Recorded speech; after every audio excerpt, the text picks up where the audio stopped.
And we are saying, if Muntuli Ngube and Emerson Mnangagwa think that business will remain normal come examination time, they are going to be shocked with what is coming their way.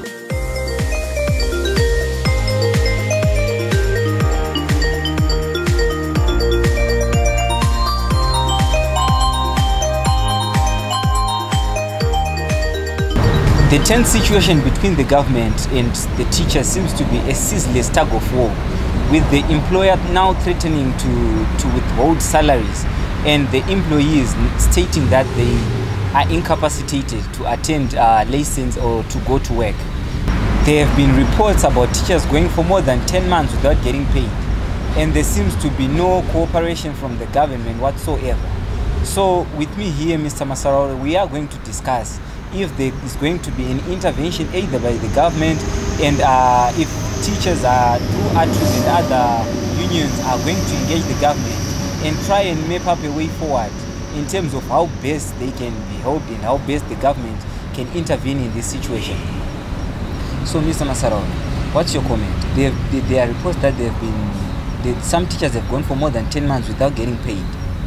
Yeah, it's very unfortunate that we have a government that doesn't take care of its own people. A government which disregards fundamentals like the right to education, fundamentals like right to health care.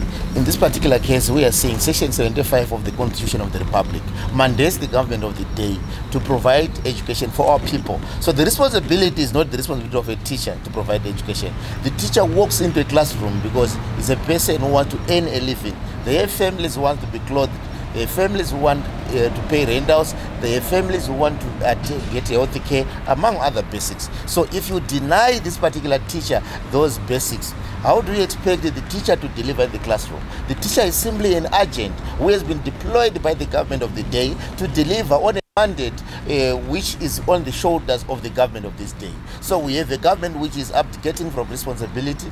We have a government which doesn't care about its own people. We have a government which doesn't care about the future, because we all appreciate that we cannot have the realization of their vision 2030 if we don't invest in human capital development.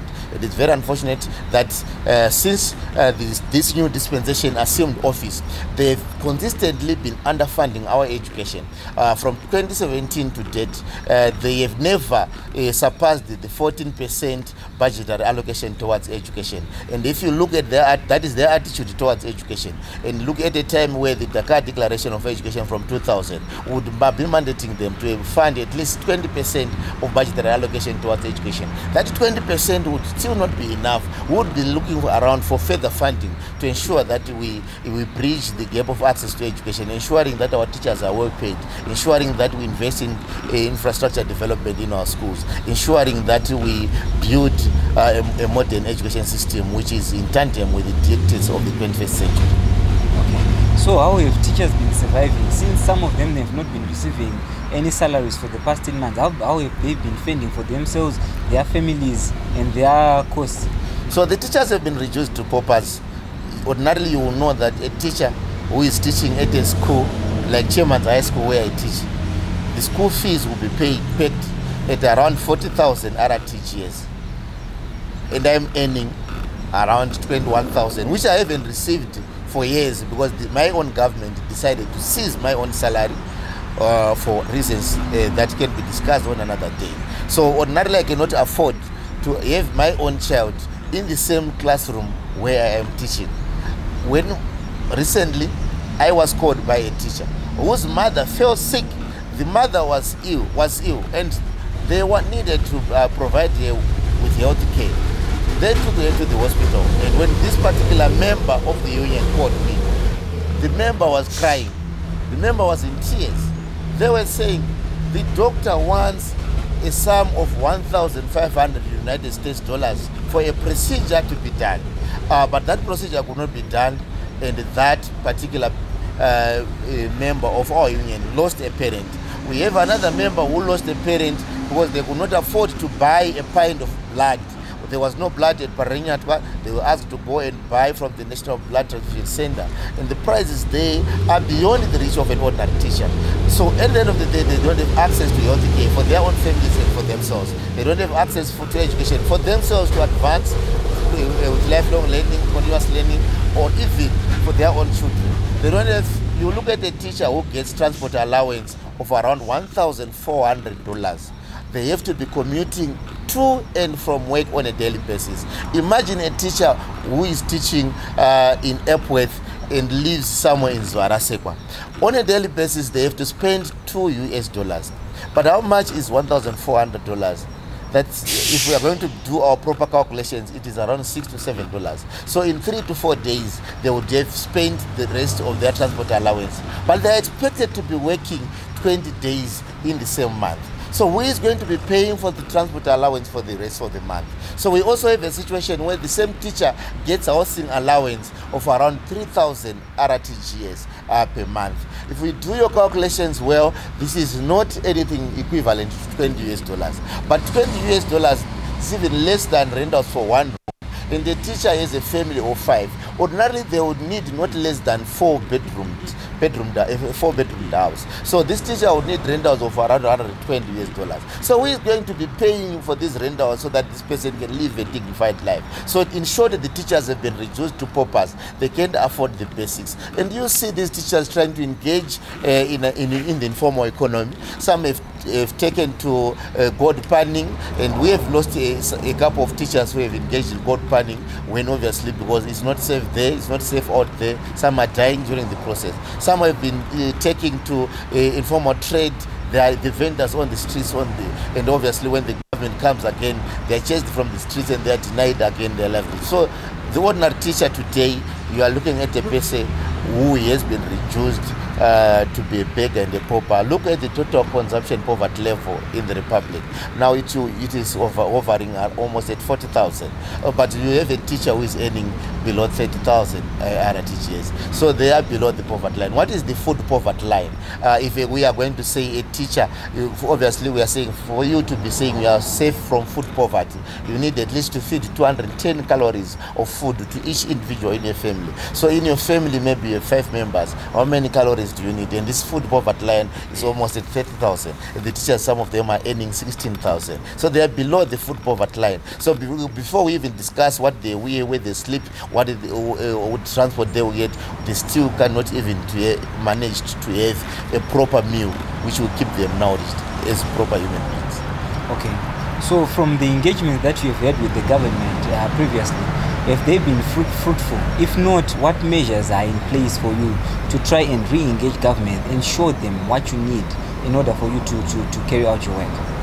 I think we have to appreciate as a nation that the challenge of engagement between the teachers of Zimbabwe and the government of the day begins at the structural level. Because we don't have the structural mechanisms which forces the government to come to the negotiating table.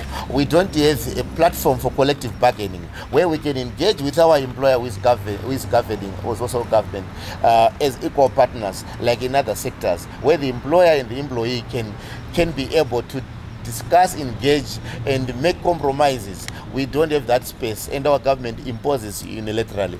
What we simply do is to petition. This is why we consistently call upon the parliament of the day to make sure that our labor laws are aligned to the dictates of Section 65 of the Constitution of the Republic.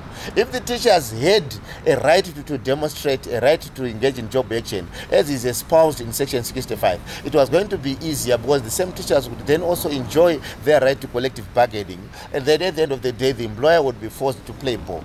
In this current context, the right to strike is not there. The right to collective bargaining is not there. So what we now have is a situation where you petition, where you beg, and the government at their own time, when they choose to, they can unilaterally choose to award you an increase, and this increases come far in between. When inflation, we know how it is wreaking havoc. So at the end of the day, there is no genuine engagement taking place at the moment. We have a government which has taken to the rules of austerity, a government which is determined to save, a government which is determined to starve the working class, a government which is so determined to steal our wages, the same wages we used to earn, they've been stolen from us. So what you see is public relations from the government. Whenever they say discussions are underway, there are no discussions taking place. What they are simply trying to do is to manage the perception out there. They know that they are suffocating the teachers in this country. They know that its teachers are starving, but they don't care because their agenda is to save money. So I can tell you with authority that there is no engagement which is going on at the moment. The government really doesn't believe in engaging the teachers. Our strikes, our job actions, our declarations of incapacitations are simply ignored. What we simply have to do is to escalate the fight as a class. We know these ruling elites, they've never at any point in time willingly served the interests of the oppressed majority. The exploited have to organize themselves and make it so difficult for those in power to govern freely. The moment they realize that it's no longer possible to govern without awarding a salary increment for the teachers, that is the day we are going to get a salary increment. And we are on the ground organizing, pushing to that day where we will bring the education sector to a standstill until this government pays our salaries. We have made a declaration and commitment to the teachers of Zimbabwe that this year when examinations begins, it is not going to be business as usual until this government awards us a salary increment. We do not even a salary increment. We just want the restoration of our pre-October 2018 salaries, which were at a minimum of 520. And we are saying, if Mutuli Ngube and Emerson Mnangagwa think that business will remain normal come examination time, they are going to be shocked with what is coming their way. We are determined to make sure that no one will write examinations this year until the teachers of Zimbabwe receive salaries which are commensurate with the work they do for this great country. Okay, so as a country, should we expect a full-blown strike or a go slow? The country should expect more than a full-blown strike. The country should expect the education sector to come to a halt and to a standstill until the demands of the teachers have been met. We are glad that the teachers agreed across the union divide, be there from the progressive teachers, from SIMTA, any other name, even those who are not unionized. They agreed that we have reached a point in time where we have to repeat what we did on the 28th of September in 2020, where we made sure that no one was in the classroom. It was the learner and the learner alone with no teacher. And we are getting there when these examinations begin. This is not a threat. This is what is happening because the teachers realize that even if this government fire me, what am I losing? Like honestly, they're working for nothing. These people are well off going to their fields trying to maybe grow some tobacco, maize meal, or even some potatoes. They're better off going there. And they've realized that we don't care whether this government chooses to fire us or not. And we have reached a point where we are saying we are putting the cards together and the time is coming and everyone is going to withdraw their labor. And we are going home for good until we will only be invited back to the classroom when our salaries have reflected in our accounts. Okay. I understand Zimbabwean teachers are on high demand from outside Zimbabwe. Recently, Paul Kagame, president of Rwanda, extended to say he himself and Rwanda are open to accommodate Zimbabwean teachers. As Atrus, have you tried to engage, to try and help your fellow colleagues who are in Zimbabwe to also try and access better services outside the country? No. We are also patriotic. This is our niche country. We will not allow this single government to destroy what has been built over years. The education system of Zimbabwe has been an envy for everyone across the globe. And we will not allow Emerson Mnangagwa to destroy this education sector. So our responsibility is not to mobilize teachers to leave Zimbabwe. Even if Zimbabwe, for today we already have a critical staff shortage. Even if Zimbabwe was going to employ all the unemployed teachers in Zimbabwe, we would remain with a critical staff shortage. We don't have enough teachers in Zimbabwe. Teachers have already been leaving Zimbabwe in mass, with or without the Rwanda offer. The teachers are flocking to the Middle East. The teachers are all over the world. They are getting better remunerated. Our responsibility as a union, we fight for a proper education system. Our responsibility is not to mobilize the teachers to leave this country. Our duty is to force the government of the day to pay these teachers, absorb all the teachers, and ensure that our education system is functional. If we want to export teachers, the starting point is to have a clear strategy of ensuring that we have access, we have mass training of more teachers so that we can satisfy our own education system, then export the rest. But if teachers are going to be exported. Our demand is very clear that the bilateral agreements should ensure that the receiving country is mandated to observe and to respect internationally recognized labor standards as defined by the International Labour Organizations. Because we have witnessed in other circumstances that the teachers who have been absorbed in other republics end up being exploited. They end up working for more than 8 hours. They don't get over the time. They work even when they are pregnant. They don't get maternity leave. They don't have right to start leave. They don't have other rights which they ordinarily should be enjoying. So this is our demand from the government of the day, that if they choose to enter into these agreements, they should also ensure that the receiving country is mandated to observe international labor standards. Okay.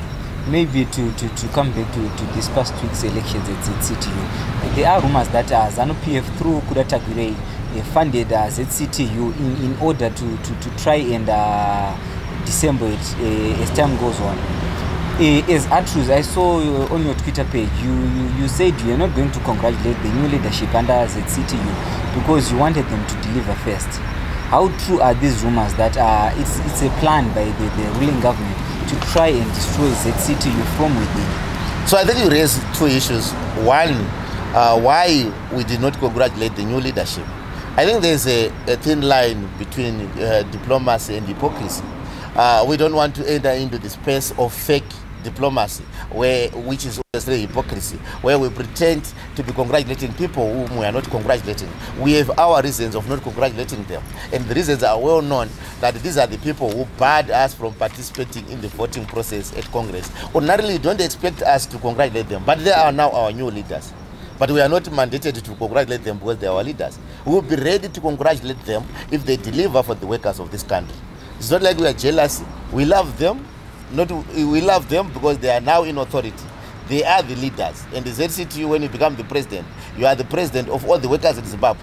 So we are duty bound. We might not even love them, but we are duty bound to respect the office of the ZCTU president. We are duty bound to respect the office of the ZCTU vice president, TSG, you name them. But we are not duty bound to congratulate them. They should do their work. We are here to listen. If they give us a noble instruction, we will follow because we are an affiliate of the same. We will follow because we respect the office of the ZCTU president. But when we come to the second issue, where we're saying they were sponsored, if Taguire wasted this money by sponsoring these people, the ZCTU is not run by individuals. If these individuals were sponsored to hijack or capture the ZCTU, that money was wasted. Because the ZCTU is owned by the workers of this country. It is not owned by those who are elected. And the workers of this country will not be smiling at people who blatantly sell out the struggle of the workers. The workers defined, even if you looked at the Congress theme, it was very clear that the Congress was at the crossroads. What were the issues? The issues are austerity. What are the issues? Neoliberalism. What are the issues? Repression. What are the issues? Imperialism at a higher level. So what are we saying? Are these new leaders going to be smiling at state repression? Are these new leaders going to, what is their attitude towards state repression? This is how we are going to be judging them. And the workers will not allow the leadership of the ZCTU to smile at state repression. The workers of Zimbabwe are very clear that they are against the repression. They need space, a democratic space to freely organize as the workers of Zimbabwe. So it is not really about who is now in power. It is about the offices that are occupied. And those offices are sacred. Those offices, no one gave the capacity to adulterate the ZCTU offices. Even if you were sponsored to get into the office, you will not be allowed by the workers of Zimbabwe to adulterate the office. Okay. As Atrus, I understand it was Atrus and 5 other members under the ZCTU who were not allowed to vote. How do you see your relations with the new governing board now under ZCTU in the near future? We are not in this struggle to make friends. We are not in this struggle to be liked or to like people. We are in this struggle to fight and deliver for the workers of this country. They may not have liked us, we may not have liked them, but we are duty bound to be working together if we are all genuinely interested in the emancipation of the workers of this country. So this is our responsibility. We don't care how people look. People confuse us when we say, when some of us were saying vote Peter Mutasa, they thought we wanted the Peter, his face or his stature. We didn't care about the person. What we meant by Peter Mutasa are the values which he stood for. What we meant by Peter Mutasa was the struggle which he stood for. That is the struggle for the working class. And that struggle can be sustained by anyone who is prepared to lead the workers of this country. So we're in this struggle not to make friends, we're in this struggle to deliver for the workers. And we will not be looking at people's faces, people's backgrounds and everything. We will be saying, we are now in the trenches. Let's get the work done. Let's shake each other's hands whenever the need arises. If we don't want even to shake each other's hands, let's just do the work and go home and ensure that we've delivered for the workers of this country. Unless if there are some people who got into power and they are vindictive and they think that this is now an opportunity to punish those who didn't support us, that would be very naive and stupid, because they are not there to satisfy their own interests. They are there to serve the interests of the workers of this country. Okay, thank you, Mr. Masaraure, for your time here on Museum TV. It was great talking to you, Rise. Thank you. So you have it, Zimbabwe. Here with me, Mr. Masaraure, we discussed the current situation between the government and teachers. For more, follow us on our YouTube channel, on our Facebook page, and our Twitter handle. Thank you for watching.